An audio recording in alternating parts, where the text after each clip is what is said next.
Yesterday marked the 21st anniversary of the September 11th terror attacks. Growing up in New York, just north of the city, I remember the day vividly. My mother was in the city that morning as usual for work, and she saw the first tower fall from a train platform uptown. Everyone knew people who died, or at least knew people whose friends or family members had died.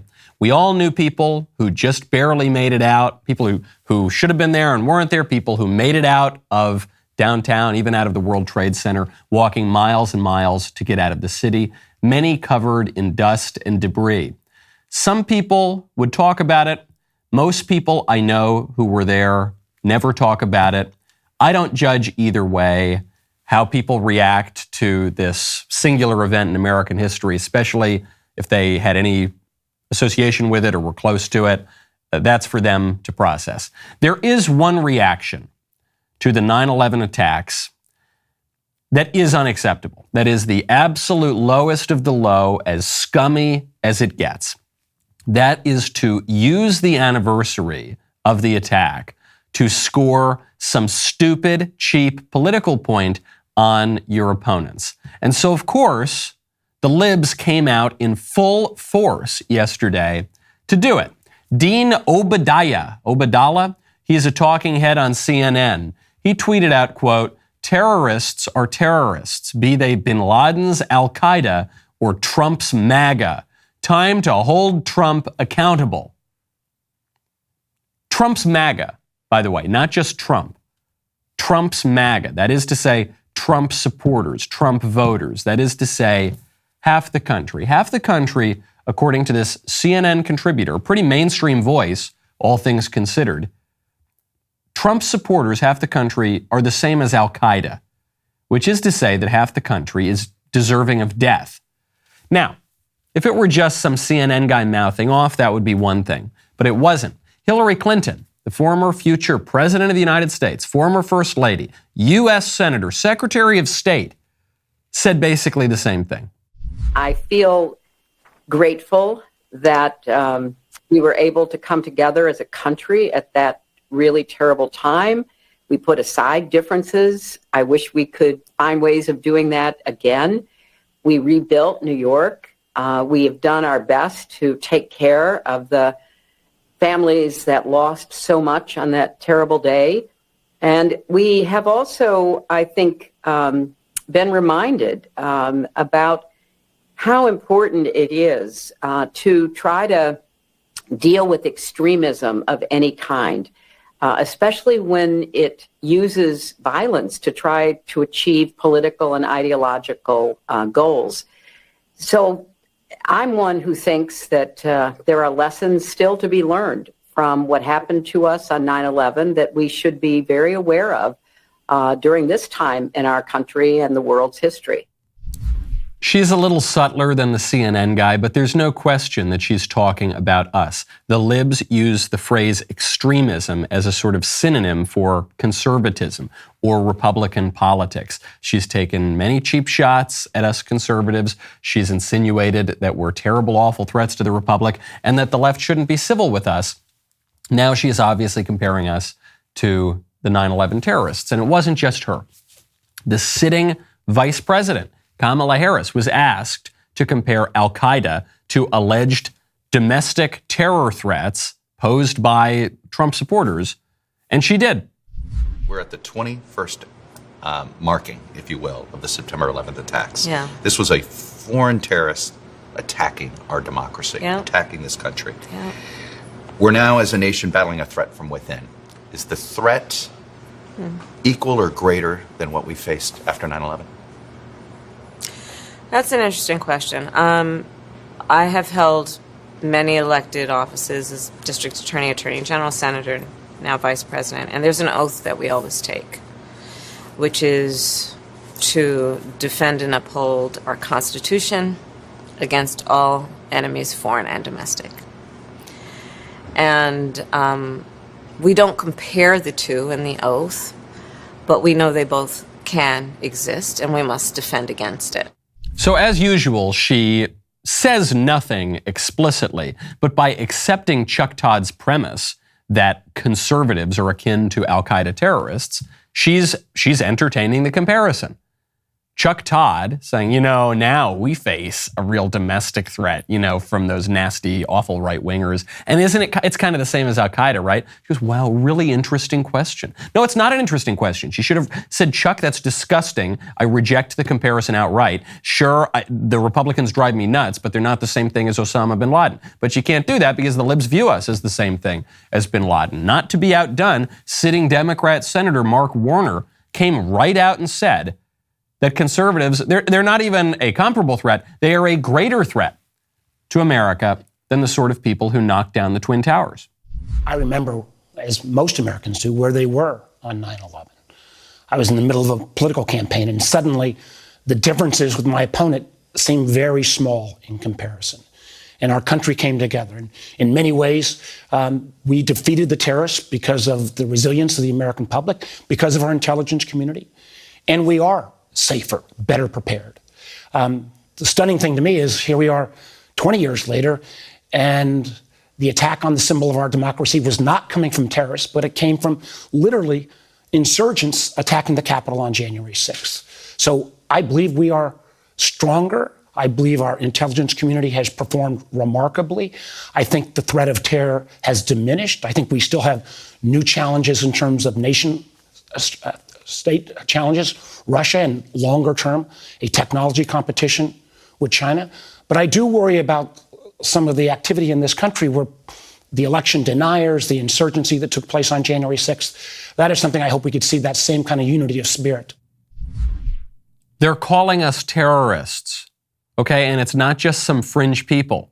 It's contributors on established liberal news networks. It's not just the commentators. It's prominent Democrat politicians. It's sitting Democrat politicians. It's the vice president. It's a U.S. senator. This just a little over a week after the sitting U.S. president called us all fascists who pose an existential threat to the country by our very existence, okay, by our very presence here. They're accusing us of a capital offense because the libs don't just disagree with us and they don't just want to persuade us. Whether you want to believe it or not, and I think we don't want to believe it, we don't want to accept this reality, but you listen to the words that these people are saying that they want us dead. I'm Michael Knowles. This is The Michael Knowles Show.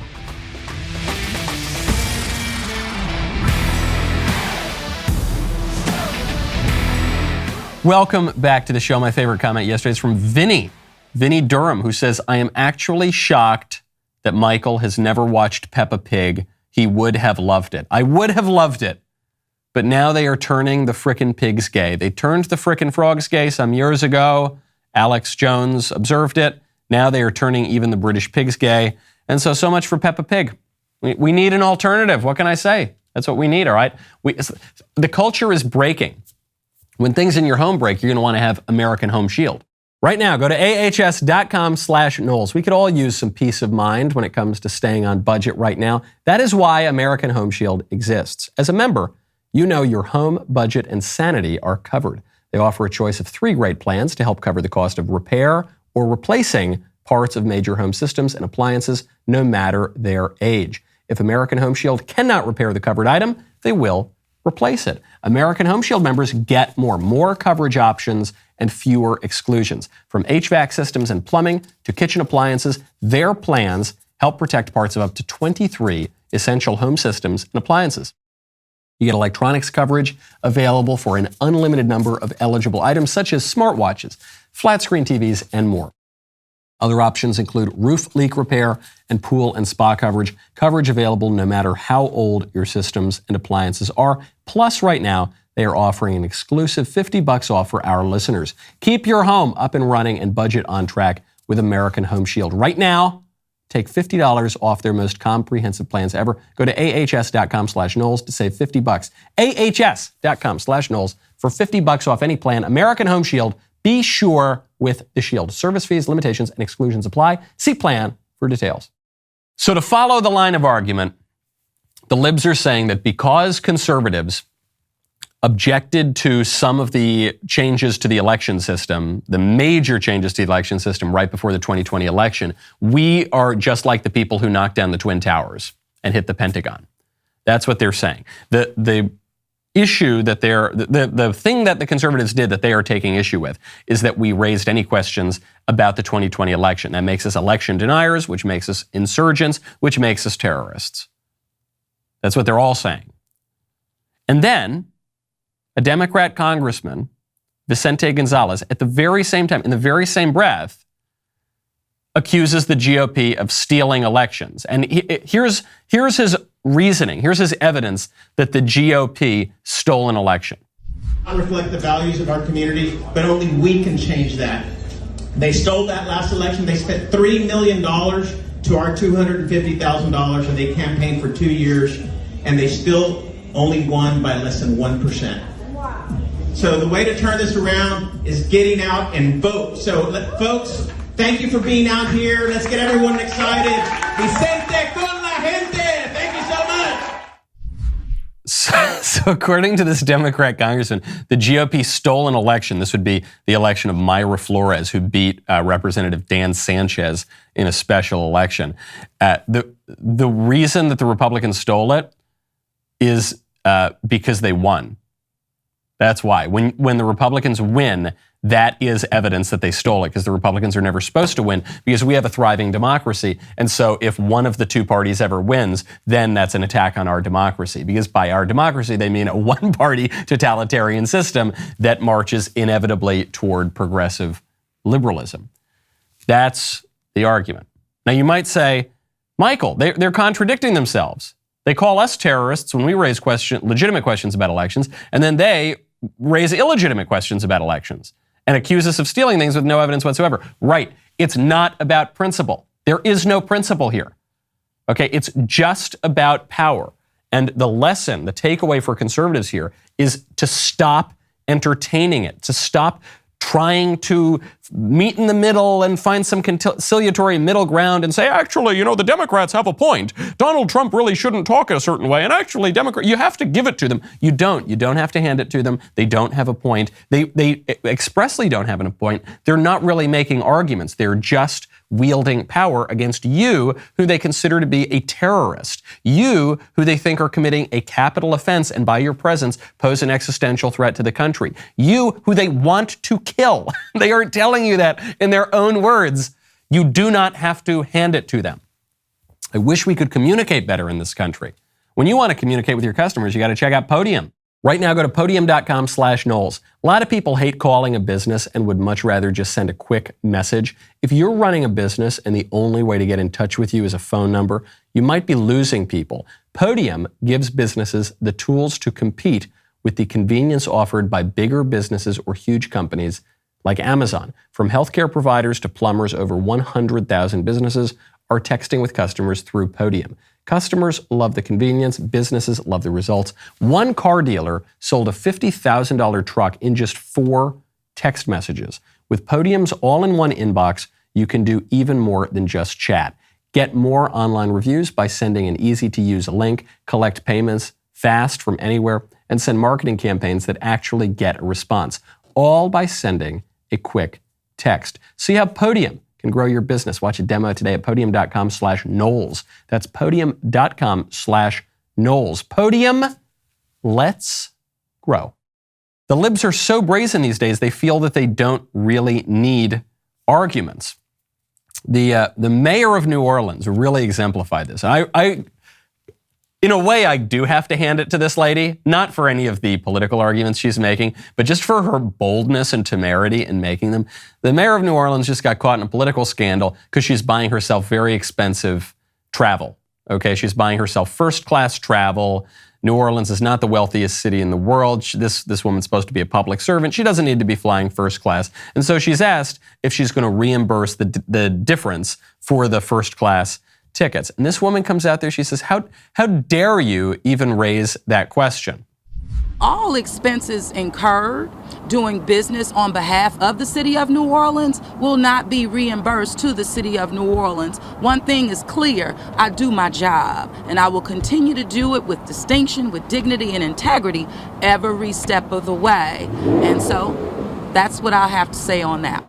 You're saying that I'm a little bit corrupt. But what I'm saying is I do a great job. So that's that. So that's it. And she went on. This is my favorite part of the quote. I can't find a video clip of it anywhere, but it is being reported in multiple outlets. Quote, "As the mother of a young child whom I live for, I am going to protect myself by any reasonable means in order to ensure I am there to see her grow into the strong woman I am raising her to be." Here's the punchline. "Anyone who wants to question how I protect myself just doesn't understand the world black women walk in." Wait. So you're telling me that you're buying yourself fancy first-class tickets at the taxpayer expense, taxpayers of the poor city that you're the mayor of.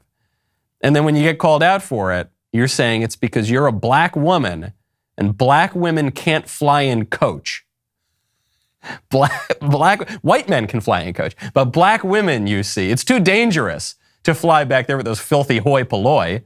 Oh, could you imagine? Could you imagine if it were a black woman in a middle seat? Oh, the risk would simply be too high. So you understand, this lady has to fly first class. She has to get some free glasses of champagne for her safety. It's always a threat. It's always a threat to their lives. Anytime that there's someone that they don't like exercising any kind of power, anytime they don't get their way on the left, they say, oh, it's a threat. It's a threat. I feel unsafe. When a conservative comes to a college campus to give a lecture, they say, no, I feel unsafe. We got to cancel the conservative. When regular old Americans vote for Donald Trump, they say, no, I feel unsafe. They're insurrectionists. They're terrorists. We got to. And now this woman's saying, no, sorry. When you question my luxurious expenditures at the taxpayer dime, no, I feel unsafe. Sorry. I'm a black woman. Here's my Trump card. I'm a black woman. Shut up now. Look, it's working for her. She gets to fly first class. She doesn't really get questioned. This is how identity politics works in America. You claim to be a member of an aggrieved minority. You can do whatever you want. You don't have to answer for a damn thing. You don't have to make any arguments. This is why there is such a currency to victimhood, especially to racial victimhood, that everyone's trying to claim it. And when they can't claim it because there is no anti-black oppression, there's no systemic racism, there's no anti-woman misogyny, patriarchy. It's all, that is a fantasy of the libs. Because of that, they have to invent it. This is what you're seeing right now at BYU, Brigham Young University. You may have heard of this story. I didn't even report on it because I knew it was bogus from the beginning. But the headlines for weeks now have been that there was a racist incident during a Brigham Young volleyball game. It was Duke versus Brigham Young, and the Duke volleyball player Rachel Richardson claimed that BYU fans yelled racial slurs at her during the game. BYU, that's the Mormon university. Mormons, probably the nicest and most polite people who have ever walked the face of the earth. They're apparently screaming, yelling racial slurs. So the minute I saw that, I said, nope, that didn't happen. There's just no way. I would bet probably my life savings that didn't happen at all. Nothing even resembling that happened. Then the day after the game, this Duke player's godmother, Lisa Pamplin, who's a lib politician who is running for number 5 judge of Tarrant County Criminal Court, tweeted out, quote, "My goddaughter is the only black starter for Duke's volleyball team. While playing yesterday, she was called the N-word. You're not even allowed to say the word. That's how systemically racist America is against black people. There's only one word in the entire English language you are not allowed to say right now, and it's the word that would be offensive to black people. And she was called that word for every time she served. Then in comes LeBron James, of course. LeBron James, one of the wealthiest, most privileged people in America, who says black man can't walk outside their door without being hunted down by racist police. So LeBron James, of course, not a whole lot going on in between those years. He decides to chime in. He believes the thing, hook, line, and sinker. He says, Lisa Pamplin, you tell your goddaughter to stand tall, be proud, and continue to be black. We're a brotherhood and sisterhood. We have her back. This is not sports. And then Richardson herself chimed in. Said, Friday night in our match against Brigham Young, my fellow African-American teammates and I were targeted and racially heckled throughout the entirety of the match. The slurs and comments grew into threats, which caused us to feel unsafe. So hold on. Initially it was, we were called names. Then it was we were called the N-word. Then it was we were directly threatened. Not just me, by the way. All the black players, even though apparently I thought she was the only black player, whatever. As a result of this, South Carolina women's basketball team decided to cancel its home-and-home series with Brigham Young. There was a national outcry, because of how systemically racist America is. Everyone just starts to cancel BYU because to even have this slight insinuation that you might be in any way racist against black people, it will destroy your entire life. And then BYU does an investigation and finds zero evidence that anything like this took place. It never happened. All of the cultural forces in America are pressuring BYU to find any evidence of this. And BYU couldn't because it obviously didn't happen. Of course, because none of these things are real. They're always hoaxes. It's your reaction to headlines about this is the most interesting thing about the stories. I don't mean you. If you're listening to the show, you're very sensible people. But I mean Americans generally. I had a friend. This is right after Trump wins. A friend of mine in LA, very, very liberal. He says, Michael, the racism, the Ku Klux Klan has been unleashed in America. I said, yeah, I don't think so. I actually know a lot of black people who voted for Trump. I don't really buy that. He says, no, Michael, I was driving down in West Hollywood and I saw a sign and it said, black people not wanted here. I forget the exact wording, but it was something to the effect of, go away, black people, we don't like you. Can you imagine, Michael, in West Hollywood, the forces of racism have been unleashed? I said, hey, buddy. Repeat what you just said. In West Hollywood, which is the most liberal part of one of the most liberal cities, one of the most liberal states, you're seeing this sign. So either there is either the Ku Klux Klan is all libs, or it's a hoax. It's not real. It was put up by either a black person who is trying to get some kind of victim status, or in West Hollywood, more likely, probably just a liberal white person who is trying to pretend that there is this awful culture of racism. To engage in a lie, but the lie tells a greater truth. That's what the libs always say when they get caught in a lie. But I'm sure, and that isolated incident, I don't know, there was not even any reporting about this sign that my buddy saw. I promise you that was a hoax. And the way that I know that was a hoax is that they always are hoaxes, okay? These kinds of incidents have been going on, especially on campuses like BYU, but on campuses around the country.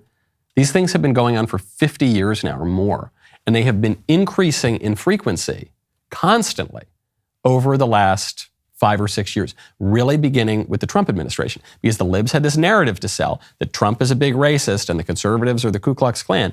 And so because there was no evidence of that, they had to fabricate it. The demand for anti-black racism is very, very high. The supply is very, very small. And so they have to manufacture the supply. That's exactly what they did. BYU, it turns out the racial hate incident was a total hoax. 1969, Cornell University, Willard Straight Hall. You have Black Power activists who are demanding the creation of an African American Studies Center, an African American Studies department. African American Studies is a fake academic discipline, but in the 60s, these kind of critical theory disciplines were cropping up everywhere. And so these activists at Cornell wanted one, and they weren't going to get one because it's a fake academic discipline. So then what do you know? A burning cross shows up in front of one of the black groups on campus. And as a result of this, there's a major incident. You have Black Power activists with guns holding people hostage on campus. And as a result, the university caves and creates the AFAM Studies Department. Now, the most curious thing about this whole incident is they never found out who put up that burning cross. They never found any of those Ku Klux Klansmen on campus. In fact, they found a lot of evidence that the Black Power activists burned the cross themselves. Of course, why wouldn't they? By feigning victimhood, they got everything that they wanted. Obviously, Jussie Smollett, that's the greatest example. You got this basically unknown actor from a show that pretty much nobody watched, walking around Chicago, downtown Chicago, a city that had been governed by libs for almost 100 years at that point, exclusively by libs, by one of the most notorious Democrat machines. And then it just so happens that there were two Klansmen, MAGA hat-wearing men out on the street looking for this obscure actor and carrying rope to lynch him, wearing the MAGA hats, and then Jussie Smollett fought them off while holding a Subway sandwich. It never made any sense. Half of the country believed it. More than half the country believed Smollett. Even in the most ridiculous version of this. That's the power of the narrative. 2016, 3 black students at Oberlin College accused a bakery and liquor store owner of racially profiling them, discriminating against them. Major incident. Oberlin cuts the contract, totally defames this poor little bakery. And it turns out, no, the kids were lying. They were trying to rob the store. They were trying to steal booze. They completely made it up. And everyone bought into it, hook, line, and sinker, except for those of us who know that every single one of these incidents is a hoax. And fortunately now in court, the court, when presented with all this evidence, actually found in favor of the bakery. But too little too late. The baker actually ended up dying, and Oberlin still hasn't totally paid them out. What about 2016, that same year, Bowling Green State University? There was allegedly an incident of rock hurling white Trump supporters, throwing these rocks at a black student. The only evidence of racism or violence that investigators could find was a trove of text messages from the black student who had concocted this story. The student had sent her boyfriend texts disparaging white people and wishing death upon Trump supporters and saying that she wished we would all get AIDS. Okay. 2017, St. Olaf College in Minnesota. A black student left a racist threat on her own car. There was here's a threat. The Klan's going through Minnesota. No, she wrote it herself. 2017, 5 black Air Force Academy cadets found racial slurs on their doors. Oh no, the Klan is active at the Air Force, right? No, turns out investigation proved they wrote the threats themselves and the slurs themselves. 2018, a black student at Goucher College found in a dorm room bathroom, "I'm going to kill all N-words." Big uproar. Here we go. The Klan is back. And reasonable people knew this was obviously fake. And it turns out, yes, the kid wrote the slur himself. And the irony of it is, I guess the kid is technically black. If you look at a picture of him, he doesn't look black at all. You wouldn't even know that he was black. So even the idea that he would have been targeted is completely preposterous. Not that he wouldn't have been targeted anyway, because this stuff doesn't exist. Because it's all made up. Because it has to be fabricated for the demand. So why? How does this happen? It happens because of the power of the narrative in face of all the evidence. And it's not just that the libs buy into this stuff. The conservatives buy into it too. Down in South Carolina, there is a pro-life bill that the South Carolina Republicans were trying to pass, and it just got shot down. And it got shot down largely because of defections by squish Republicans in South Carolina. 5 Republicans, Senate Republicans, led by GOP Senator Tom Davis, filibustered the abortion ban that was supposed to pass on Thursday. He was joined by 3 women, one other guy, 3 women. And here's what one of the women said. This was Senator Sen in South Carolina. She said, "We ladies are about to suffer a setback at the hands of a lot of white males in here, but we're going to live to fight another day. The white males have lost too. We've been here for 2 days and 2 nights, and we're basically back to the same bill we passed a year ago, and the Supreme Court has taken off the table temporarily. Here's to hope and ladies." Even the Republicans buy into this kind of language. The white males are the worst. That the white males are the worst people in the world. One time I was in Washington, D.C., and there was a group of black nationalists called the Black Hebrew Israelites. They're the same guys that were screaming slurs at the Covington kid with the MAGA hat outside of the Lincoln Memorial, the one where the crazy Indian man started banging a drum in his face, and somehow the whole country turned on the kid because he's a white male. And so I was in front of this group in D.C., and there was a kind of frivolous young white girl there. And the guy was yelling all sorts of awful things about her and white people in general. And her reaction was priceless. It told me everything I needed to know about the state of racial political narratives. She said, "Hey, stop it. That's not fair. Why are you yelling at me? I am a woman. I've been oppressed by the white men too." I said, "Yeah, you look real oppressed, lady. You look real in your North Face with your pumpkin spice latte." Oh, I almost forgot my sign. I got my nice little sign here. If loving pumpkin spice is wrong, I don't want to be right. So she's there. I think we actually may have been outside of a coffee shop or maybe a Starbucks. I don't remember the specific details. But we're there, and this woman yells at me. I said, lady, you're not... No, the answer to this ridiculous narrative from this group that is claiming all sorts of nonsense is not to try to join their side. To say, no, I'm also oppressed. All those white men are terrible. Don't go after me. Go after them. The answer is to knock down the whole narrative. I think the only way we're going to get around this, we need a major nationwide political campaign that says white guys are people too. It says white guys aren't the worst people in the world. White guys aren't universally evil. Okay, that I don't know. If you were to have such a campaign, it would probably be called racist and sexist. You can't do it. The libs have concocted this narrative that white people are the worst. So anything white people do is bad. We talked about this last week with when white people move neighborhoods. If white people move into a minority neighborhood, that's bad because that's gentrification. They're bad for doing that. But if white people move out of a minority neighborhood, that's bad. That's white flight, and they're bad for doing it. So there's just nothing they can do that's right. And so maybe what that tells you is just that the narrative is unjust. Okay? It is the libs creating an enemy, creating a scapegoat of people unjustly, and then leaving no limit to what can be done to these people. Discriminate against them according to the law. I mean, think about what the libs are doing to the Republicans now, comparing us to al-Qaeda terrorists. Okay, there's no limit to that. They're accusing us of a capital offense. Speaking of education, Karine Jean-Pierre is now, on behalf of the Biden administration, retconning COVID, because what happened during COVID was so obviously painful and pointless. All the masks and the lockdowns, and you can't go to school and you can't go to church. It was so awful, and now the numbers are in. Kids are much dumber than they were before the COVID lockdowns. And so now what the Dems are doing is they're saying, hey, actually, remember when the Republicans wanted to keep the schools open and the Democrats single-handedly shut them down? And they did that because they're in the pocket of the teachers union, and for years, they insisted on the schools remaining shut down despite Republicans. Actually, it was the opposite.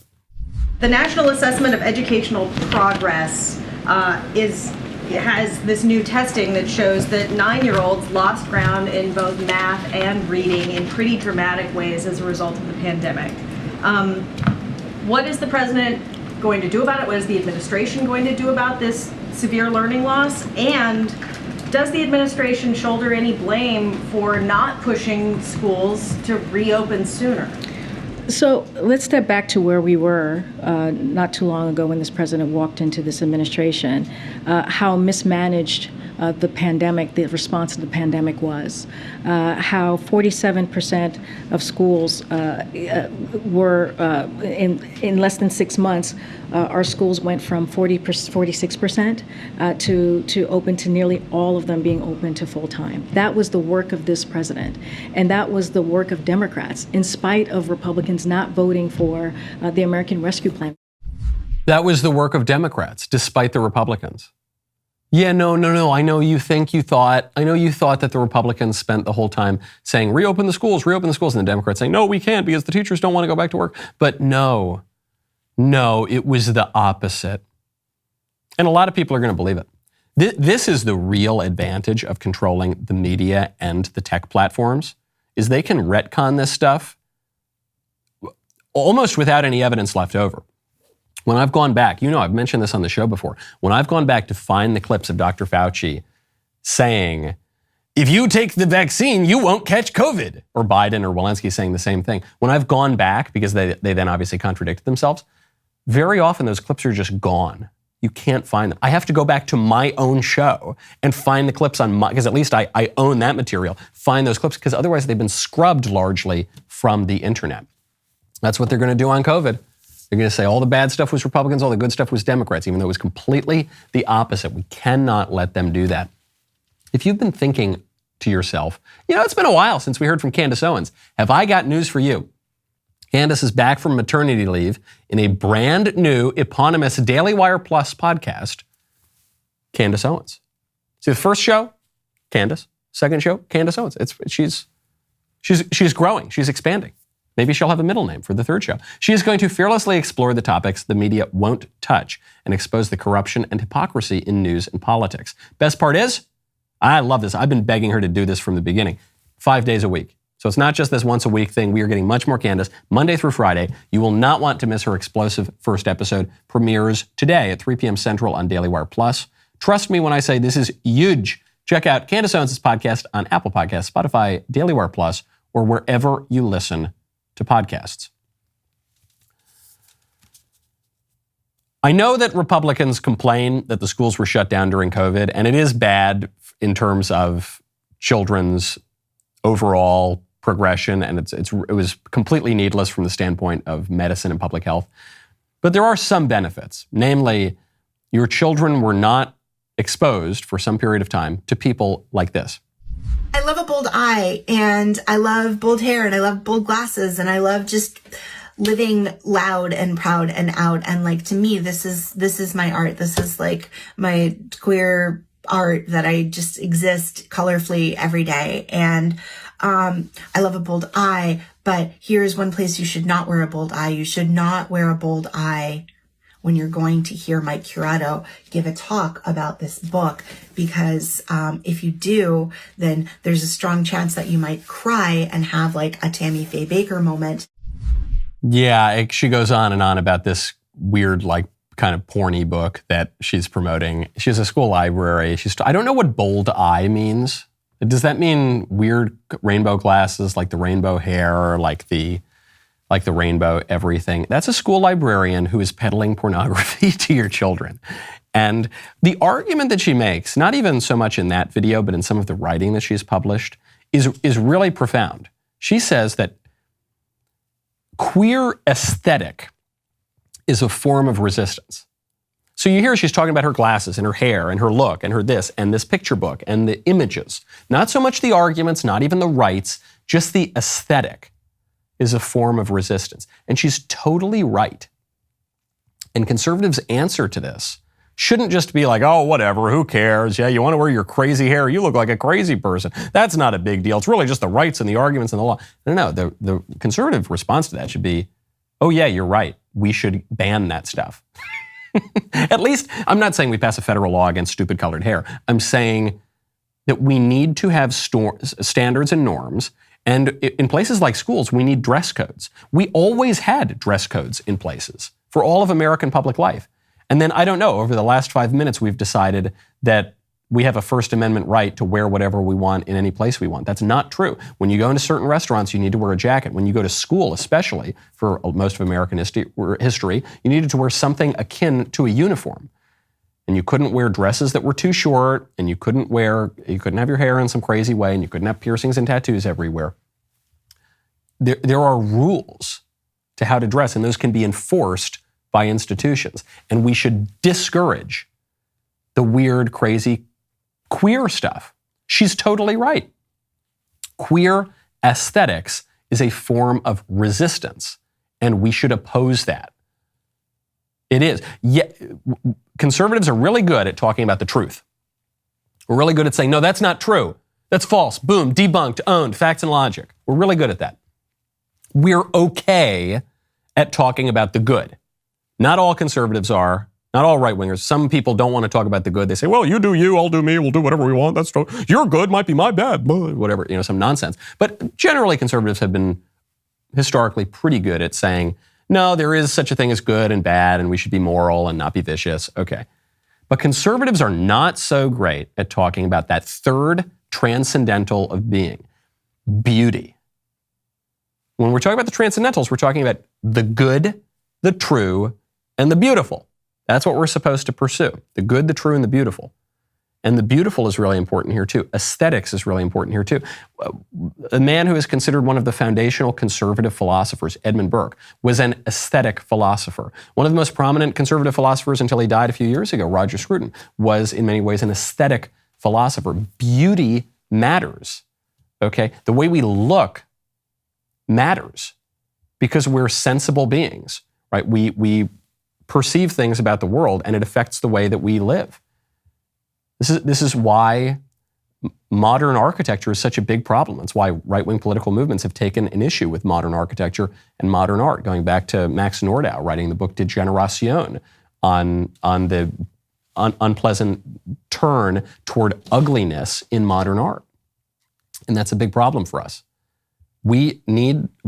Conservatives have the confidence most of the time, some of the time at least, to say, no, that's not true, that's false, you're not really a woman, you're a man, when we're going to insist on that. We're like pretty good at that.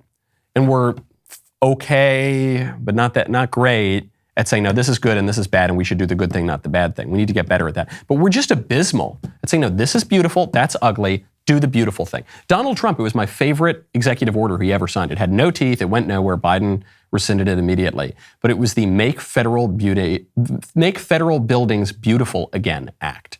And he said, look, we have these beautiful old buildings in Washington, D.C. Then we have this modern new trash that's so ugly and it makes you ashamed to be in Washington, D.C. Let's get rid of that stuff and make the new federal buildings neoclassical and beautiful again. Let's do that. And let's reinstitute some dress codes. It's going to be really hard. There was a case about this. The Harris Funeral Home case versus Equal Employment Opportunity Commission went up to the Supreme Court, and it was about a confused man who worked in a funeral home who thought that he was a woman, and he insisted on wearing a dress.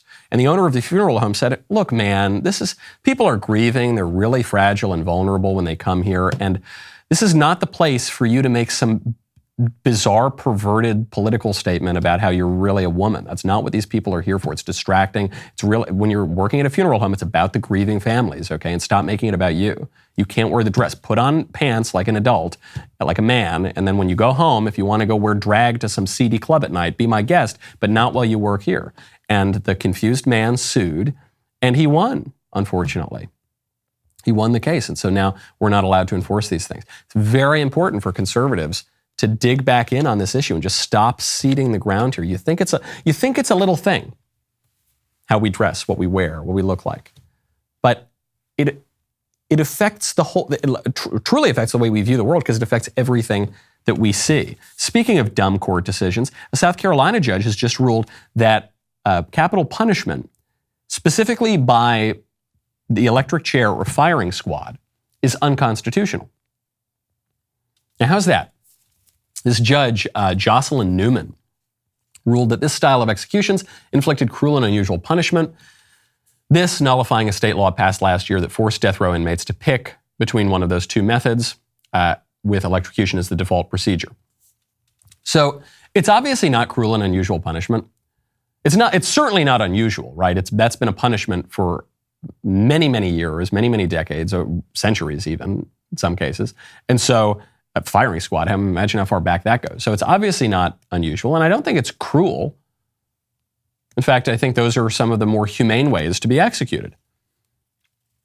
So that's BS. Then she makes one more claim. She says, well, the electric chair law and the firing squad law ignore advances in scientific research and evolving standards of humanity and decency. And I think, first of all, do you think we have evolving standards of decency here? Do you think they're evolving or devolving? Because I think we're transing the kids right now, and I think that our public officials are wearing leather daddy pentagram straps and leading around other human beings like they're doggies by a collar, okay? I think we're killing 800,000+ babies per year in America. I don't think we have any evolving standards of decency. I think we have devolving standards of decency, and we have expanding standards of degeneracy. So based on that, I don't know, you should be able to do anything. You should be able to draw and quarter people based on where our current standards of decency are. But furthermore, okay, you're admitting we can have standards. Good, let's have standards. Let's have standards when it comes to transing the kids. Or transgenderism generally. Let's have standards when it comes to the weird pride parades and the people working for the Biden administration. Let's have standards when it comes to our language, the kind of language that people use in public and on TV. Let's have all sorts of standards. No, we're not allowed to have that. We're only allowed to institute new radical leftist standards, which are evil, but we're not allowed to embrace good traditional Christian standards.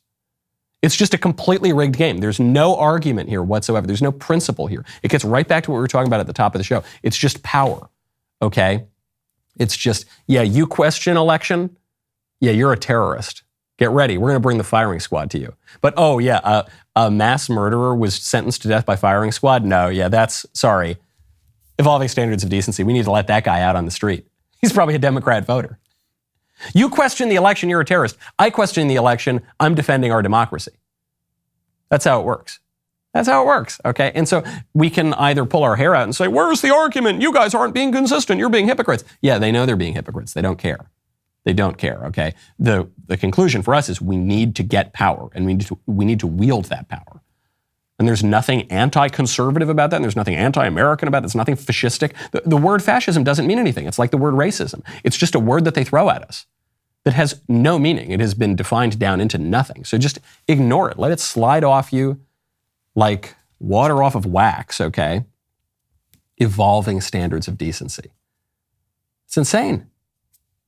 Okay, they want to kill you. They want to kill you. Hillary Clinton said, not just Hillary Clinton, the sitting Democrat senator, Senator Warner, not just them, the guy on CNN, not just the guy on CNN, even out of the White House, they're saying you're fascists, you're terrorists, you're committing a capital offense, your very existence poses an existential threat to the country.